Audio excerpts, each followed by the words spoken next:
Good afternoon students. आज हम पढ़ेंगे चैप्टर 8 का लास्ट टॉपिक प्रभावी सुरक्षा एवं उपाय, यानी चक्रवात के समय क्या क्या सुरक्षाएं और क्या क्या उपाय करने चाहिए, जनता के द्वारा सरकारी और सामाजिक स्तर पर क्या क्या व्यवस्थाएं होनी चाहिए। तो सबसे पहले हम बात करते हैं सरकारी या फिर सामाजिक स्तर पर क्या क्या व्यवस्थाएं होनी चाहिए चक्रवात के समय। चक्रवात का जो है वो पूर्वानुमान और चेतावनी सेवा, यानी जब मौसम विभाग के द्वारा जो चक्रवात की पूर्व जानकारी लोगों तक पहुंचानी चाहिए और जो है चेतावनी है जो है वो लोगों को देनी चाहिए कि जैसे मान लो कोई चक्रवात आने वाला है तो समय रहते ही लोगों को पता चल जाए तो वो अपने जान और जो माल है दोनों को बचा सके। सरकारी संस्थाओं, समुद्र तटों, मछुआरों, जलपोतों और आम जनता को शीघ्र चेतावनी देने के लिए तीव्रगामी संचार व्यवस्था होनी चाहिए, यानी लोगों के पास बातें पहुंचाने के लिए, सूचना पहुंचाने के लिए संचार व्यवस्था होनी चाहिए। इसके बाद है चक्रवात संभावित क्षेत्रों में चक्रवात आश्रयों का निर्माण और लोगों को तेज़ी से सुरक्षित जो है स्थानों पर पहुंचाने के लिए प्रशासनिक व्यवस्था जो है वो होनी चाहिए। तो ये है सरकारी या फिर सामाजिक स्तर पर जो प्रयास किए जाने चाहिए या जो उपाय है वो किए जाने चाहिए। इसी के साथ हम बात करते हैं कि जनता के द्वारा जो है चक्रवात के समय क्या क्या कार्य किए जाने चाहिए। हमें मौसम विज्ञान विभाग द्वारा दूरदर्शन, रेडियो या समाचार पत्रों के माध्यम से प्रसारित होने वाली जो चेतावनियां हैं उनको नज़रअंदाज नहीं करना चाहिए, क्योंकि समय समय पर जो है सूचनाएं दी जा रही हैं उन्हें सुनना चाहिए। हमें अनिवार्य घरेलू साज सामान, पालतू पशुओं और वाहनों आदि को सुरक्षित स्थानों पर पहुंचाने के लिए आवश्यक प्रबंध कर लेने चाहिए। जलमग्न सड़कों पर वाहन चलाने से बचना चाहिए। जो सड़कें पानी से पूरी भरी हुई हैं उन पर गाड़ियां नहीं चलानी चाहिए, क्योंकि बाढ़ से सड़कें हैं वो क्षतिग्रस्त हो जाती हैं।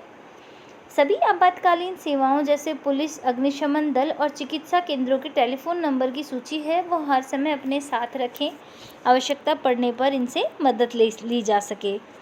यदि आप चक्रवात प्रभावी क्षेत्र में रहते हो तो कुछ अन्य सावधानियां भी हैं जो आप अपना सकते हैं। ऐसे जल का पीने के लिए उपयोग ना करें जो कि संदूषित हो। आपात स्थिति के लिए पेयजल का संग्रहण करें, यानी जो गंदा पानी है उसका उपयोग ना करें, और जो है आपातकालीन स्थिति के लिए हमेशा पानी है उसका संग्रहण करके रखें। इसके बाद अगला है गीले स्विच खंभों से टूटकर गिर गए बिजली के तारों को न छुएं। मान लीजिए कि ना चक्रवात का समय है और इसमें मान लीजिए कि जो है बिजली के तार टूट गए तो खंभों के नज़दीक ना रहें, टूटे हुए तारों को न छुएं।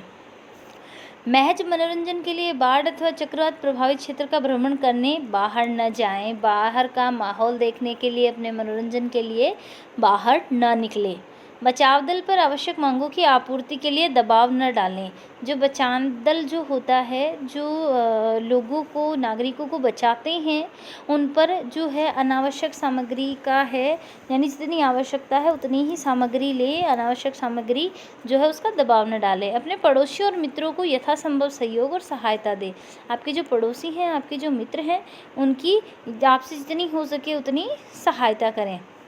अब देखिए, उन्नत प्रौद्योगिकी सहायक सिद्ध हुई है। आजकल हमें आपदाओं से अधिक सुरक्षा उपलब्ध है। पिछली शताब्दी के आरंभ में तटीय क्षेत्रों के निवासियों के पास किसी चक्रवात के आने से पूर्व सुरक्षा की तैयारी करने और अपने घर खाली करने के लिए 1 दिन से भी कम का समय मिलता था। लेकिन आज जो है परिस्थितियां बहुत बदल गई हैं। उपग्रहों और राडार की सहायता से यह संभव हो सका है कि किसी भी संभावित झंझा के 48 घंटे पहले ही जो है चक्रवात की सतर्कता या चक्रवात सूचना जारी कर दी जाती है, और चक्रवात चेतावनी भी कम से कम 24 घंटे पहले जारी कर दी जाती है। जब चक्रवात तट के निकट होता है तो हर घंटे अथवा हम कह सकते हैं आधे घंटे पर उसकी प्रगति और दिशा के बारे में संदेश प्रसारित किया जाता है। अनेक राष्ट्रीय और अंतर्राष्ट्रीय संगठन चक्रवात से संबंधित आपदाओं को मॉनिटर करने में सहयोग प्रदान करते हैं। तो इस तरह से जो चक्रवात है, इस सब चक्रवात के समय में क्या क्या सावधानियां आपको रखनी चाहिए, क्या क्या कार्य आपको करने चाहिए, लोगों को क्या कार्य करने चाहिए, और जो सरकारी और सामाजिक जो संस्थाएं हैं उनके द्वारा क्या कार्य किया जाना चाहिए। तो इस तरह से ये जो चक्रवात के समय बरती जाने वाली सावधानियां हैं, किए जाने वाले कार्य हैं, ये हमने पढ़े। ये जो चैप्टर है 8 ये कंप्लीट होता है। अब हम बात करते हैं आज के क्वेश्चंस की। आज का क्वेश्चन नंबर फर्स्ट आपका है, चक्रवात के समय आप जो हैं अपने आसपास के लोगों की किस प्रकार सहायता करेंगे। यानी चक्रवात की स्थिति होने पर आप अपने आस पड़ोस में लोगों की किस तरह से सहायता करेंगे। क्वेश्चन नंबर 2, चक्रवात के समय रखी जाने वाली सावधानियां लिखिए। आप क्या क्या सावधानी उसमें रखेंगे, वो सावधानियां लिखनी है। ये 2 क्वेश्चन आपको करने हैं और किसी भी क्वेश्चन में अगर आपको डाउट है, किसी भी टॉपिक में डाउट है, आपको पूछना है तो आप मेरे से पूछ सकते हैं। Thank you.